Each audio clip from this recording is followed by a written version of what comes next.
kon dañuy jox Serigne Abdoul Wahab Cissé mu wax ci njabootu Serigne Abdou Latif incha allahu taala. auzu billahi mina sheytaani rajim bismillahi rahmaani rahim. asalaamualeykum wa rahmatullah.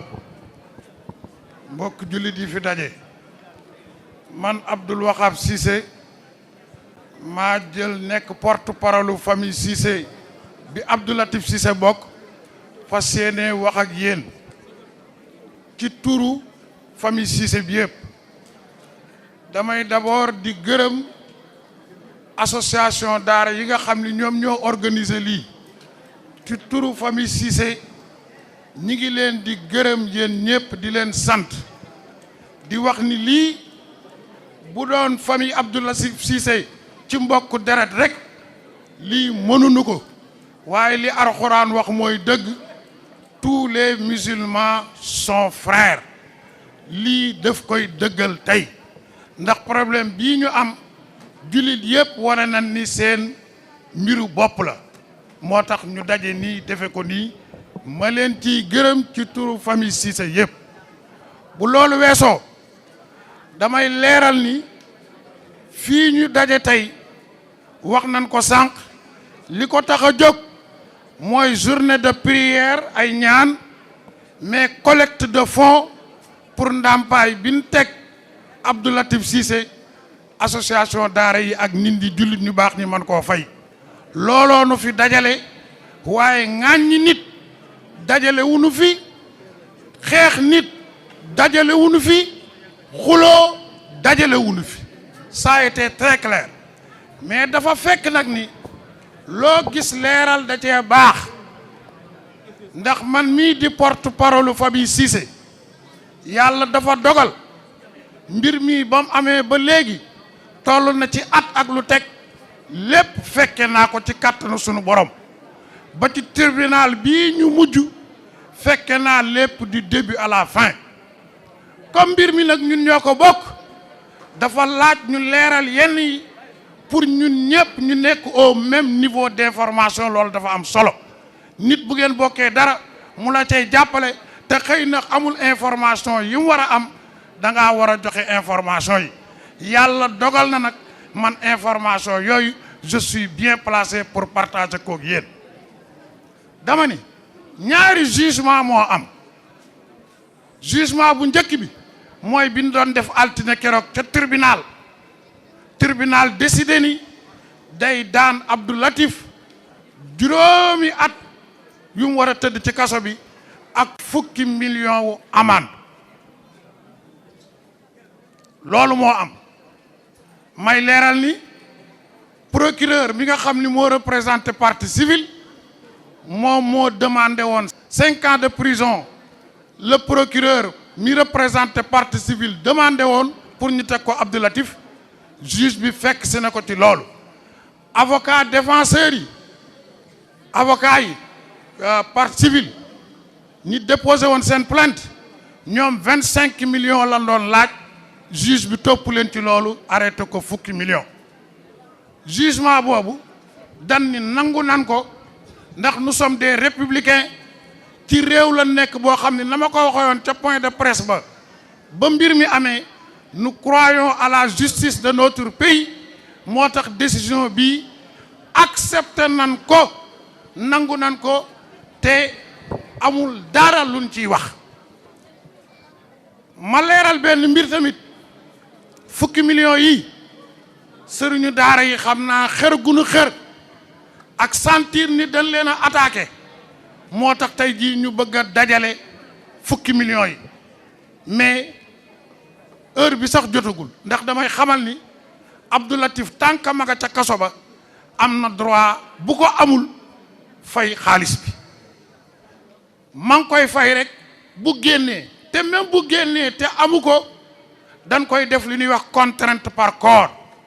contrainte par corps bu nu amul lul sisir ci moom dañ ko fay teewaat yeneen ñaari at yooyu bu jeexee dootul fayti 10 millions yi loolu damaa bëgg mu leer léegi nag beneen jugement bi des te looloo ma yëkkati te looloo am solo mooy le jugement de l'opinion nationale ak internationale seen jugement yéen moo am solo ndax jugement bee mu am juróomi at mu am juróom-ñaari at day jeex opinion bi nag seen jugement du jeex dalay topp ba keroog at doy tukki moo tax loolu il faut ñun seen jugement boobu moo nu intéressé tel seen jugement nag pour ngeen mën koo joxe seen verdict yéen muy opinion bi il faut ñu leeral leen li fi am li am dama leen di wax tribunal li mu daane Abdou Latif ci point yi mu ko daane point bu nekk danaa leen ko wax te point bu ci nekk am na lu ñu ci mën a wax point bu njëkk bi mooy tribunal jàpp na ni yaayu Abiboulaye Camara yàlla na ko yàlla yërëm encore une fois moom ak nijaayam ñoom ñoo ni Abiboulaye Camara nee na Abdou Latif da koo dóor loolu kenn fekkewu ko Abiboulaye Camara rek a ci mën a seede te ma nga àllaaxira amul beneen preuve ñoom ñaar rek a fekke loolu kooku mooy benn point bi kon loolu lañ ci mën a wax bi ci des ñi ngi ko teg ci ay seede ku ñuy wax Fallou Diouf moom moo indi Abiboulaye Camara ca daara ja ndax moo doon gardien ba ma xamal leen ni Abiboulaye Camara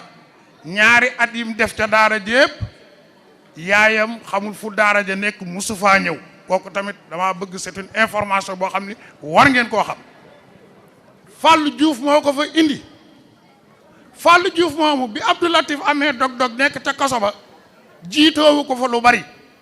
quelque temps la fa def Fallou Diouf ca boppam ma nga ca kaso ba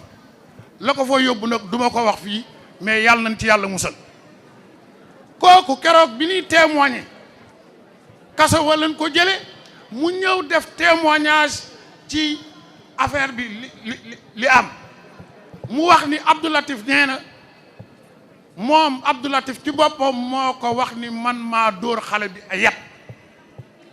ku nekk kaso nag maa ngi koy laaj juriste yi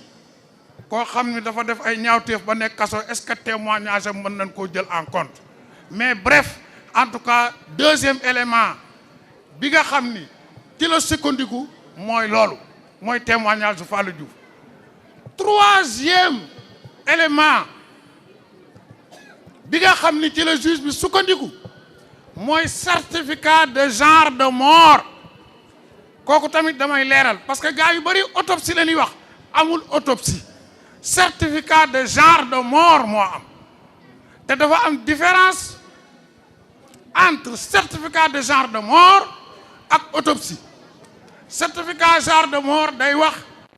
nan la nit ñaar yooyu donc bokkul sunu avocat yi xamal nañ ko ne ko lii certificat de mort la ndax certificat de genre de mort nga xam ni day wane nan la nit ki deewee loolu nekk ci yow ba rey la mën naa nekk ci yow ay at bokkul ak autopsie kooku tamit ci élément bu juge bi wékku la bi ci des beneen élément ñu ngi ko teg ci témoignage u Fatou Diouf bi nga xam ni ci daara ja lay mooy jàngal Abiboulaye Camara li juge bi li mënta comprendre moom ak procureur ndax Fatou Diouf nee na bi ko Abdou Latif di dóor gisuma ko waaye ku xam ni daara bindoo xam ni man ngay jàngale nii kee di dóor fële te doo ko gis mais juge yi mënunoo comprendre loolu bi ci des beneen élément ñoom danoo jàpp ni xale bi mineur la te indiwunu benn kayit bu ko firnde ndax ma yëgal leen ko xale bi amul kayitu judd xale boo xam ne nag juddoo Louga ba am lu ëpp fukki at ak juróom amoo kayit kooku ay questionnement la ñu war a posé